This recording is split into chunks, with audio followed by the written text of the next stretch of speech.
की मति बोरी देखत मोहि लुटाए दियो,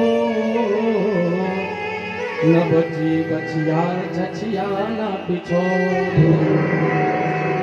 नंद बाबा ने इतना दिया है कि कुबेर के भंडार खोल दिए, मानो कुबेर का खजाना खोल दिया नंद बाबा ने। आते जाओ लूटते जाओ, आते जाओ लूटते जाओ। किसी को पता है, ऐसा लिखा हुआ है भागवत जी में कि 9-9 लाख गैया, एक दो नहीं 9-9 लाख गैया, 9 लाख गौ माताएं नंद बाबा ने दान दी हैं, लुटाई हैं। और प्रत्येक गैया, ये नहीं कि कोई बिना दूध देने वाली हो, प्रत्येक गैया दूध देने वाली, बछिया बछड़ा साथ में। हाँ, सबको दान देते चले जा रहे हैं। सोना चांदी हीरा मोती जवाहरात कुबेर के भंडार खोल दिए हैं नंद बाबा ने।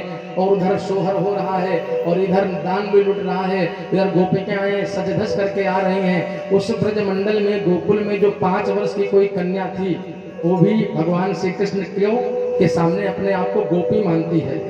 कोई 11 वर्ष की है तो भी अपने आप को गोपी मानती थी। ब्याही है, कुंवारी है तो गोपी मानती है, ब्याही है तो गोपी मानती है, बच्चों वाली है तो भी अपने आप को भगवान कन्हैया की गोपी मानती है।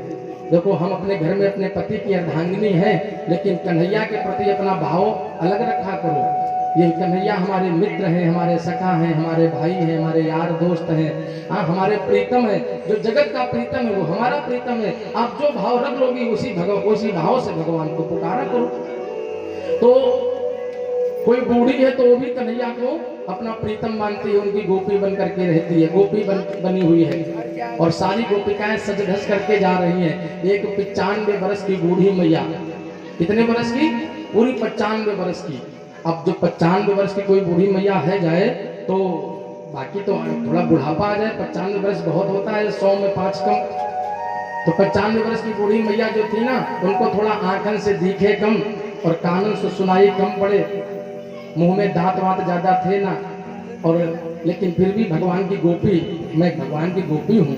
मैं आज मैं नंद के लाला का दर्शन करने जाऊंगी, उनके श्रृंगार का दर्शन करूंगी, अपनी गोद में लेकर के लाला को खिलाऊंगी। तो क्या किया कि वो भी अपनी कुटिया में, अपने भीतर वाले कक्ष में, कमरे में गई। और जो 80 वर्ष पहले जब बाकी शादी भी होगी तो शादी वालों जोड़ा निकालो बढ़िया से, शादी वालों जोड़ा निकाल करके जो शादी वाला जोड़ा जो शादी में पहना होगा वो निकाला और बढ़िया सा पहन लिया, सज धज करके तैयार हो गई। आगे दर्पण रखा, शीशा रखा और श्रृंगार करने लग गई। अब श्रृंगार जब करने लग गई तो थोड़ा बुढ़िया मैया थी वो, भाई 95 वर्ष की बूढ़ी मैया, तो आंखन से थोड़ा देखे कम, तो 16 श्रृंगार कर रही हैं। आज नहीं सजूंगी तो मैं कब सजूंगी? आज मैं लाला का दर्शन करने जा रही हूँ, आज ही सज के जाऊंगी। लेकिन आंखों से थोड़ा दिखे कम तो श्रृंगार में थोड़ी सी गड़बड़ी कर ली। गड़बड़ी क्या कर ली? वो जो माताएं अपनी आंखों में लगावे ना काला काला काजल सा, तो वो आंखों में लगाने के बजाय बाने होठन में पोत लियो।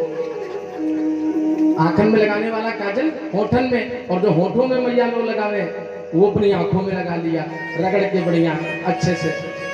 और कहती भी जा रही है, आज नहीं सजूंगी तो कब सजूंगी, आज ही तो 16 श्रृंगार करूंगी। तो भगवान का दर्शन करने जावे, आप कहीं बाहर मार्केट में जाएं तो ना सज करके जाएं, चलेगा, लेकिन भगवान के मंदिर जाएं तो मैं तो कहता हूं भगवान के मंदिर जाएं तो आप श्रृंगार करके भी जा सकती हो, बस दिखावा ना होना चाहिए आपके हृदय में। है दिखावा होगा तो भगवान आपके दिखावे को तो पहचान ही लेंगे, भले ही आप सज धज करके जाओ। और मैं तो कहता हूं भगवान के सम्मुख बिल्कुल अपना स्वरूप बना करके जाओ, भगवान के सामने अपना बिल्कुल साफ स्वच्छ स्वरूप बना करके जाओ कि प्रभु मैं जैसी भी हूँ, मैं काली हूँ मैं आपकी हूँ प्रभु, हाँ मैं गोरी हूँ मैं आपकी हूँ, मैं टेढ़ी मेढ़ी हूँ मैं आपकी हूँ, मैं नाटी हूँ लंबी हूँ मैं आपकी हूँ। हे प्रभु जैसे आपने मुझे बनाया है मैं वैसी ही हूँ। सो भगवान के सामने जिस रूप में हम जाए उसी रूप में भगवान हमें स्वीकार करते हैं। भगवान के सामने हमें दिखावा नहीं करना चाहिए। अब वो सज धज करके तो तैयार हो गई और गोविंद को लाड़ प्यार करने जा रही है, पहुंच गई। और नंद भवन के बाहर वहाँ गोप वाले खड़े हैं। एक बहुत बड़ी सी परात उन्होंने बनाई थी, बहुत बड़ी सी परात। उसी परात में माखन उड़ेला और माखन में बूरा मिश्री जो होती है ना वो पीस करके बूरा किया और बूरा मिश्री पीस करके उस माखन में मिलाई और मिला करके बढ़िया सा लड्डू माखन के लोंदा इतने बड़े बड़े से तैयार किए और सब नाच रहे हैं गा रहे हैं।